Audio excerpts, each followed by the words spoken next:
So what I'd like to talk about today is momentum. And I've just been sitting this second reflecting on the beautiful youthful energy in our artwork that's now embellishing the shrine room here in our little vihara.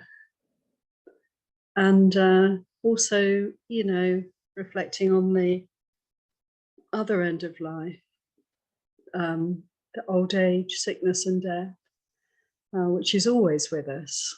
And especially as we get older, isn't it? We get to know more and more people who are going through these processes. And indeed, we may be going through these processes ourselves. And yeah, it's quite powerful to consider this momentum that takes us from birth to death. And considering how when we meditate, we're sort of stepping away from that kind of spinning wheel, or the forward momentum of life. What I mean is, when we meditate, we get a chance to feel the push. I really find this. It can be quite difficult to stop and sit, which is why it's really good to come together, because then we have a kind of, a sense of an agreement. Okay, we're all going to meditate now. And that really helps a lot. Retreats really help a lot, don't they, to, actually consciously make a plan and give the time and go somewhere and go through all the organizing that's involved, and then actually having done all that, to be able to actually stop for a while. And we can stop for a while in those ways, but of course the mind doesn't stop. And then we have to watch that. We have to feel, don't we, the forward momentum. And really, this is what meditation's about. In a way, it's just being able to be with energy as it moves and not move with it, not be caught up in it, but rather to be able to observe it. And when people die, it's really quite an extraordinary experience for us, because all that momentum of another person, of a life, for them, no doubt, but also for everyone else, it's like we have that sense of there's continuity, and then suddenly, it's cut off. And right up until the moment, often, isn't it? Right until the moment that someone takes their last breath, there's the sense of this momentum is real and lasting and solid, and it's there, and then it's suddenly not. And it's really quite a mystery. It really is a mystery. And the mind of everyone who's still alive is, grasping, trying to comprehend this sudden absence. And this is a tremendous teaching for us. It's a very powerful, all-embracing teaching, isn't it? Especially when we lose a loved one. Where have they gone? The sense of separation, it's very, very painful for us. And it's not really possible for us to comprehend it. The rational mind can't comprehend it, because the rational mind is caught up in this momentum and it doesn't know anything else. So we have to kind of work with all sorts of thoughts and feelings of denial. This can't be happening. It's not possible. And maybe strong emotions, that resist what's happening, resist this experience, because we don't know anything else. And so death is a great, great teacher for us, because it's a big reality check. And for many of us, it's almost like the only way that we get to look at that momentum, you know, that we get to appreciate that everything that arises passes away. Because we don't normally want to see the full picture. We want to be with the arising. That's what we like. We love arising. I love being with the kids. I have such a great time. Oh my gosh. You know, it's so fun to be with kids. They are so energetic. They're arising, all right. Constantly, you know, jumping about, talking, chattering away endlessly. So much energy. It's just beautiful to be with that kind of energy. And then as the life goes on, the energy slowly sort of changes. And it's really interesting because I can distinctly remember as a child looking at the adults around me and thinking how stodgy they were.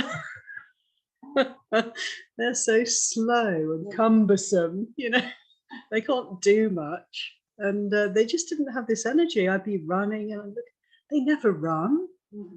Unless they're joggers, of course, which is brilliant. But, you know, just seeing how the energy really shifts and changes as we get older. And of course, that's completely natural and fine.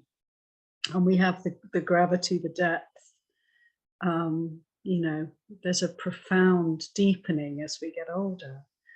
Whether we're interested in developing wisdom or not, we do develop wisdom to an extent, don't we? And children, you know, all learn through the journey of life to kind of become a little more sober, a little more circumspect.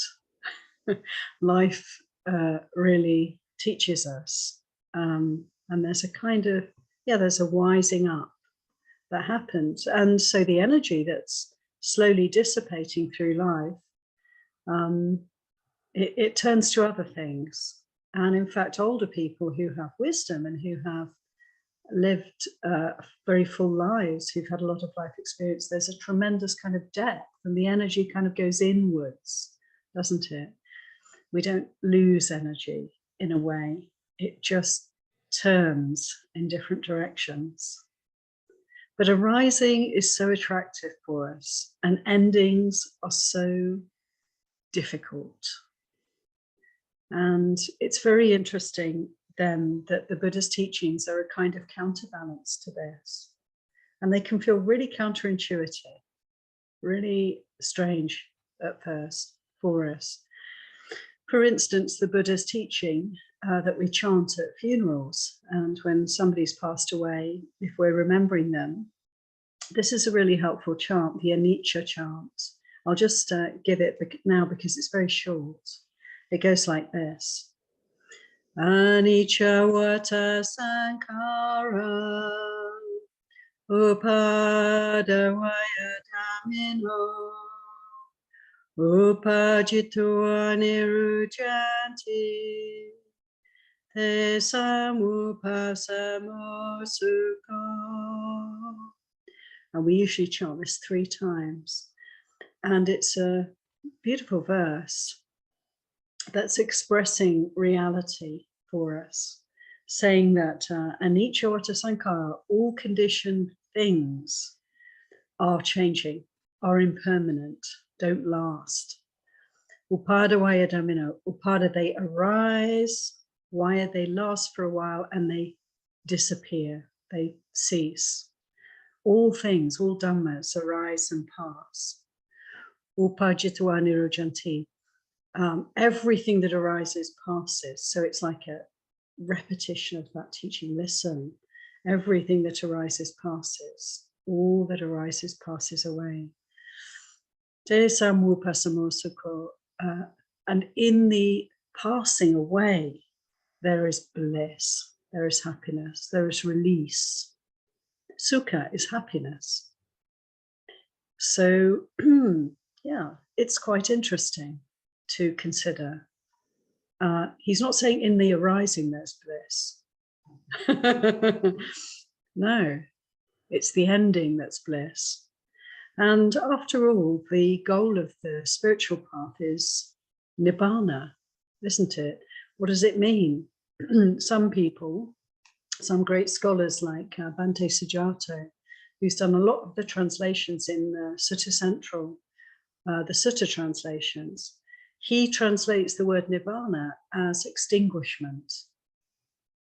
It's a very good translation, going out.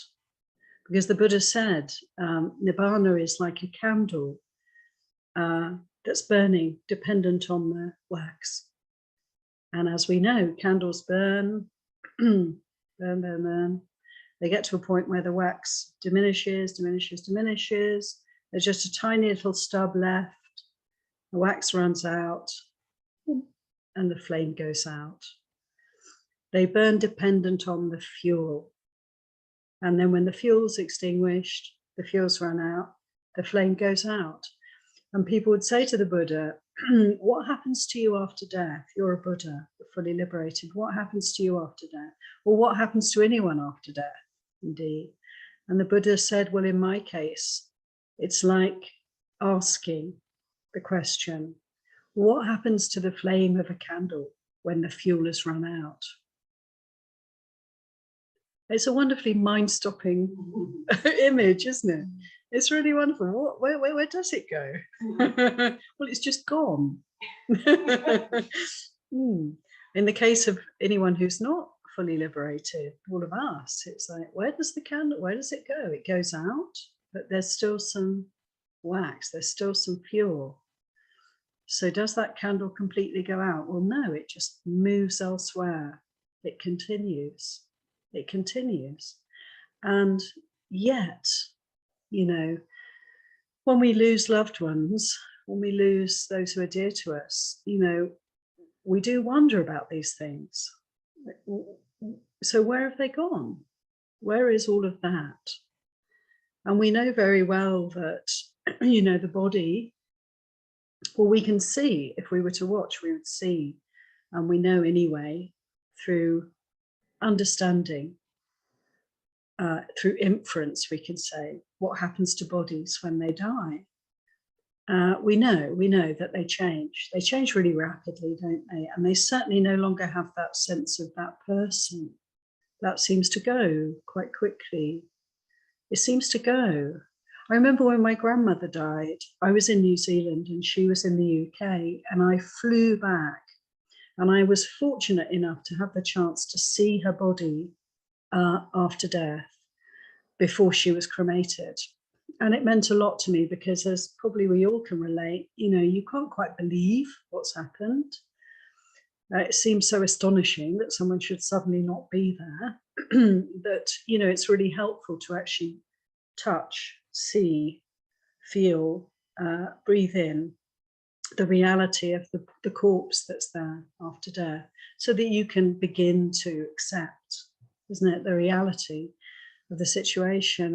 And I remember going and seeing her body in Chapel of Rest, in this funeral place, funeral parlor, and it was astonishing to me to see the body of my grandmother, who I knew so well, and I had a very clear image of her, you know, in my mind. And there's this body, and it looked totally different. They'd done all the, you know, cosmetics, which is very kind. You know, it helps. They make the body look kind of presentable for us, not too shocking, but she looked completely different. The body, I should say, what was my grandmother, what I thought of as my grandmother, was completely different to look at. And that was so helpful, you know, to be able to let go. It was a bit also confusing because that wasn't her. Actually, that body clearly wasn't her. And a lot of us have this experience, don't we, when somebody dies, of being with the body and feeling that sense of dissonance, that sense of really quite a profound letting go that has to happen, because what I knew and what I loved, I knew so well, it's really irrevocably changed. It's not so easy to recognize or relate to in the same way. So the body we can work with. What happens to bodies when they die? And what about the rest? What about the mind? What about the heart? You know, the essence of that person. For most of us, we don't relate to bodies. We relate to what? What do we relate to? What do we relate to? What is it that gives us a sense of a person? Is it the personality, maybe? There's some sense of predictability about this experience of being with the other, that they're like this. We sort of know. They say the same sorts of things. They have the same sorts of views over time, maybe changing a little bit, but fairly reliable, perhaps. It's really mysterious. What is it that makes the other? What is it that makes this one? What is it that holds it all together? And of course, as we practice, we get the chance to really deconstruct, don't we? We get to really start to appreciate this investigation of what is it? What am I? Where am I? You know, it really leads us towards recognition of the fact that there's nothing really that we can hold on to and make me. No, there's a constant shifting and changing of experience. There's a process, and it's very dynamic. It's very alive when we're present for it. There is a momentum, in short. There's a momentum. And that's really about all we can say. You know, there's a life energy until we're dead, and then that ceases.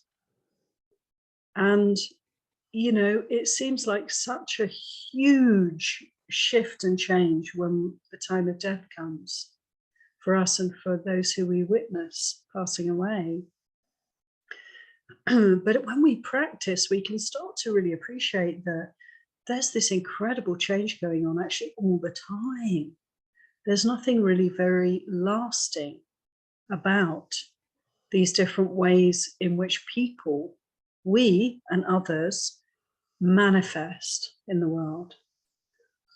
And I personally find this very helpful because, you know, this reality that the Buddha's pointing to, and that we can begin to experience for ourselves as we meditate, as we practice, this reality of constant change.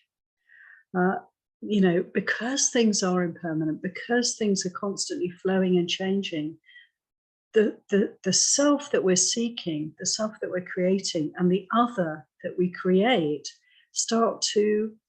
the creation starts to reveal itself to us. We start to notice that this is a creation. This is not a fixed, permanent, lasting, reliable experience, you know. And it can seem, you know, a bit difficult because this is so counter to all our wishes and desires.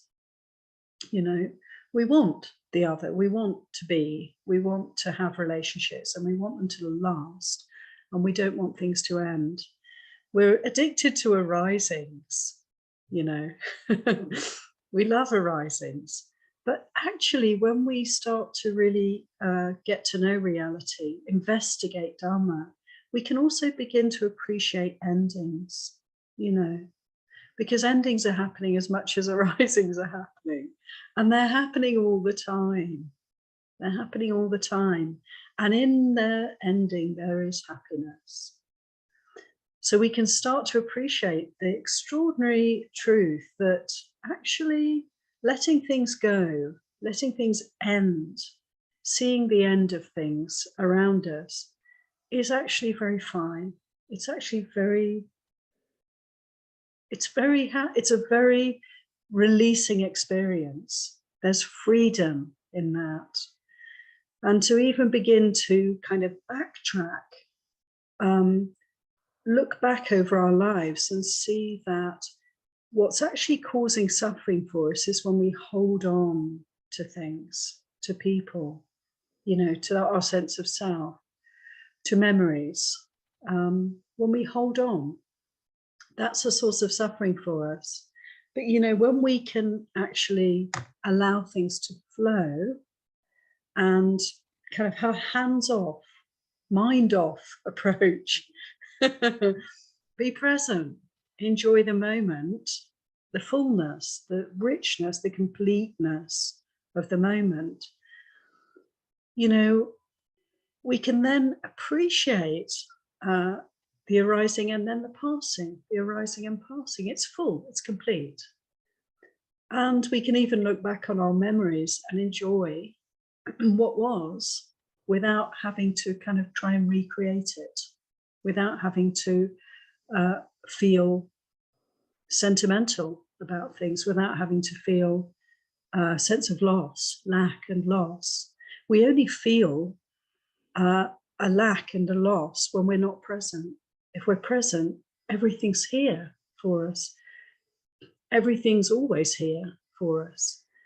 And it's really interesting to then begin to appreciate that it's change that allows life to happen at all. And without change, there is no, there is simply nothing that we can work with. And to embrace and really appreciate change.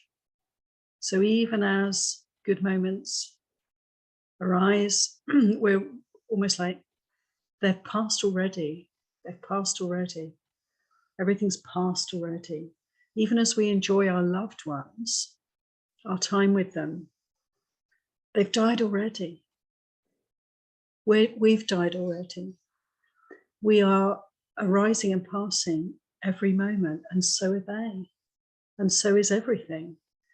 And to really know this is to let go of the past and be present. And also to let go of the future, isn't it? Because why would we remove ourselves from this experience of now to speculate about something that is impossible to predict, impossible to have or hold or be with, just as the past is impossible to have or hold or be with? Why would we do that? We wouldn't want to do that. That's suffering. So the practice really is it's an invitation for us to fully land, to fully dwell in the present moment. And often people can feel when we lose a loved one, how do I work with this? How do I get through this very painful experience? How do I turn it into something wholesome for myself? How, in short, do I bring this into my spiritual practice? How do I relate to this skillfully? And, you know, it is painful, of course, to lose our sense of long-term relationship with a loved one. It hurts and we grieve and it takes time. And it's a holistic process, isn't it? It's a whole body, mind, absolutely consuming at first process of coming to terms with this change. For most of us, we're not experiencing the kind of dismantling of past and future, and we're not dwelling continuously and fully in the present moment. And as much as we're not doing that much we grieve, we mourn, and we sense loss because of what's been created for us, our sense of the other. How do we work with that? And it, you know, to me, it's such a natural process. It's natural for the heart to grieve, whether we're caught in the past or not. In the present we grieve, now we grieve. This separation is acute, and the way to really skillfully work with it, of course, is to be present for what's happening now. And all the different stages of grieving can be kind of, in a way, move through very quickly and easily if we simply stay present for what's happening for us moment by moment. And I'm not really saying that we speed things up, but we can very fully appreciate what's happening and grieve very fully and properly, you know, allow ourselves to grieve, allow, not dismiss our experience, and not minimize it. Because there's often a tendency, isn't there, if we lose someone very dear to us, people encourage us to move on. You know, other people get over it more quickly because they're not as close maybe to this person who seems to have disappeared in such a sudden and shocking way. But for those of us who have someone very close to us who's passed away, it's like we can't speed it up, and we don't want to minimize the grieving. We want to make much of the grieving. We want to really be there for ourselves, be there for the process, because everything's teaching us when we're present, and we can feel the waves of grief bring with them compassion, depth, you know, a full parting, a moving forward. I love the quality of grief and sadness. It's strange, isn't it? Even while you're grieving, you can feel there's something amazing happening here. It's an amazing thing. It's a flowing with reality. It's a huge change that's happening. It's like waves washing over, and every wave that comes brings insight, brings the possibility of letting go. And after the wave has washed through, we're not the same person. We're somebody completely different. And we can really appreciate that. And so to go through great grief is to go through great change, great letting go, and great insight arises. And to allow ourselves to be changed, to allow that. And in a way, I feel this is what we do for each other, and why, you know, although the Buddha said, you know, those who are dearest to us, of course, will cause us the most suffering, naturally. But it's not a reason to kind of become indifferent to everybody around us, not at all. No, we can fully appreciate and be very intimately connected with others, and allow the change that's inevitably going to happen. And really, you know, it's like, this is to be alive, is to be changing constantly. And when a loved one dies, the change is very apparent. It's very powerful. We transform just as they've transformed. They've gone through the great, I consider it to be the great adventure. The great adventure. We don't know what comes next. I find that really quite, you know, it's my arising energy. It's the childlike curiosity. What happens? What happens? If there's any unfinished business at the time of death, then something else happens. Who knows what it is? But it's certainly a great transformation and a great letting go. And what's amazing to me is that when we're very close to others and they pass away, we get to pass away too. It's just the same for us. We also die, don't we? And we can feel it. We feel it. We die and something else is born. And it goes on and on like that for sometimes months, years. And it's something like a blessing.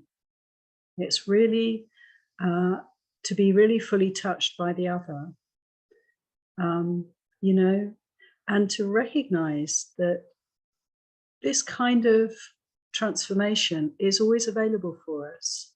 It's always available for us if we can appreciate the reality that the living and dying is happening now, at every moment.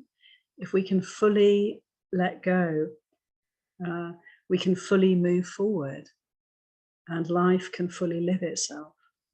And it's constant change, and it's a constant kind of stepping into the unknown, you know.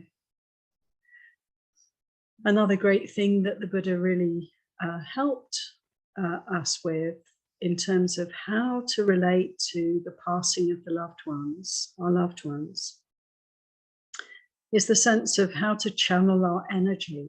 So even as we're going through this extraordinary process of transformation, as we slowly but surely move forward, let go of all our sense of connection with the loved one. The connection doesn't die. The person has died. We have to let go of that possibility of seeing them in the future, seeing them again, being with them again.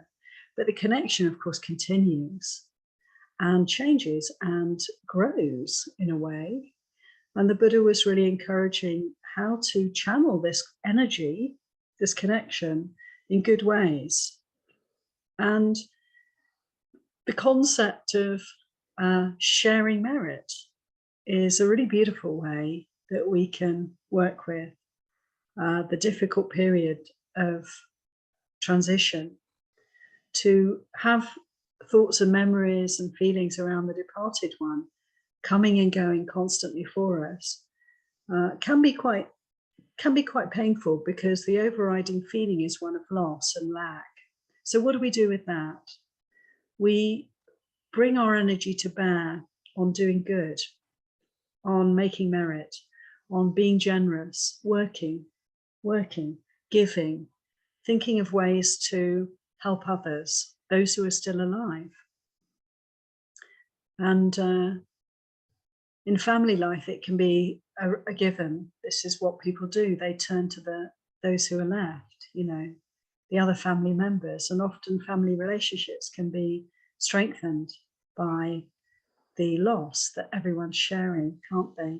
But we can go even wider. We can extend our goodwill to further afield and give and find ways to offer goodness into the field, with the sense of dedicating this for the person who's passed.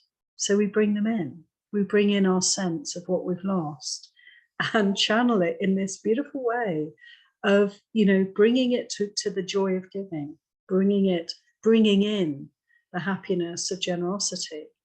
And we can make a very clear connection between our loss and what's left, what's left to be done. And so it's a moving forward with good heart, a moving forward with happiness, actually.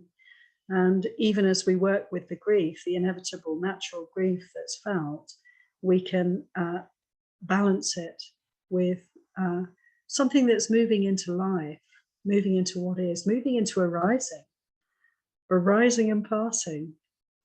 Let them be manifesting together.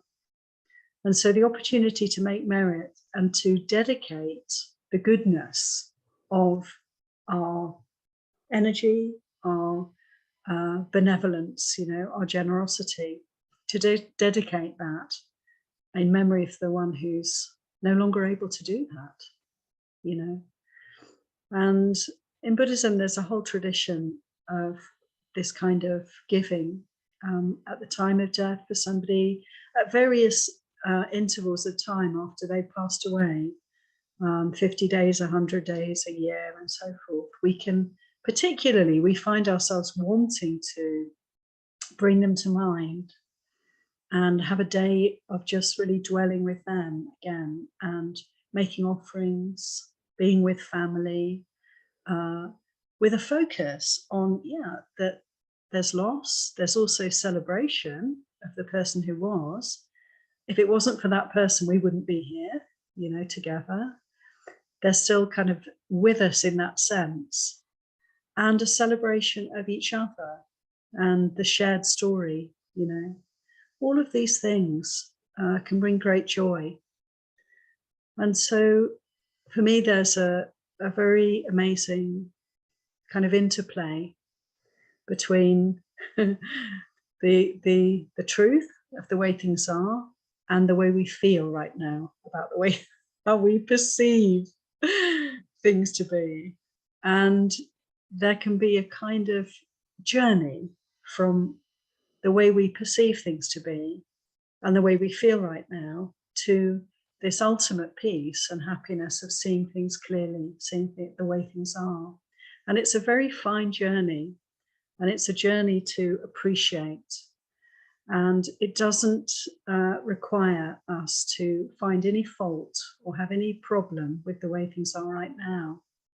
And indeed, if we want to move from our understanding of the way things are right now to the ultimate happiness and peace and complete letting go of all delusion, all wanting, all desire, all attachment, if we want to make that journey, the way to actually move in that direction is to entirely accept and embrace and allow the way it is right now for us, you know.